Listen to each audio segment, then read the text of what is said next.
Let's debunk one of the stupidest MAGA lies going on the internet right now, which is that Democrats benefit more from gerrymandering than Republicans. And this ridiculous lie really reinforces the idea that to be a successful MAGA influencer, you have to be a total ignorant idiot or just pretend to be one.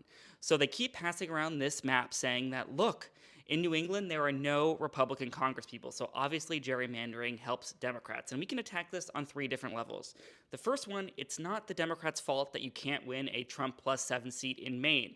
That's not our fault. It's also not our fault that the New Hampshire Assembly approved this map to have two competitive seats in New Hampshire instead of one safe Republican and one safe Democratic seat. Again, not our fault. And then the second issue here is really illustrated well by Massachusetts, which goes to a more fundamental philosophical question, which is how should maps be drawn to begin with if they're not drawn for pure partisan gain?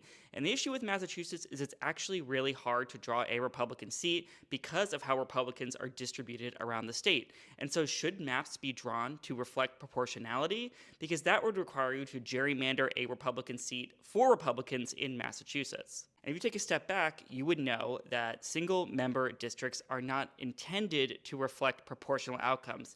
And in fact, they tend to enhance the majority of the winning party universally in many countries. And that's why some countries have mixed systems. So if you go to Hungary, for instance, which just had an election, they have a mixed system. So they both have single member constituencies where the winning party typically gets an outsized share of the seats. And then they have a list system. So that's what all these seats are down below. So they have some members from proportional lists and then some members from single member constituencies. And that will get the overall result closer to a proportional outcome. And the third and final point here, which debunks this MAGA lie completely, is who controls Congress today? The Republican Party. And if they wanted to pass a national partisan gerrymandering ban, they could do it in about 48 hours. And trust me, if gerrymandering helped Democrats more than Republicans, they would do it yesterday.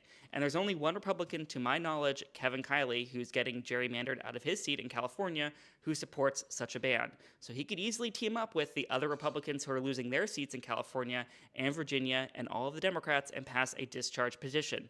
But the Republican Party won't do this because at the end of the day, they currently benefit more from gerrymandering than Democrats. And beyond just the current maps, we all know what's coming very soon, which is the fact that the Supreme Court is going to overturn the Voting Rights Act. And when they do that, every single southern state is going to redraw their maps for 2028, and they are going to eliminate 12 to 15 black Democrats from their seats in the South. So the map's going to go from what we have above to what we have on the left. So everybody knows that Republicans are going to massively do partisan gerrymandering after this election cycle, and so we need to be ready to fight back in New York, in Washington State, in Colorado, and every other state that we can gain trifecta control in.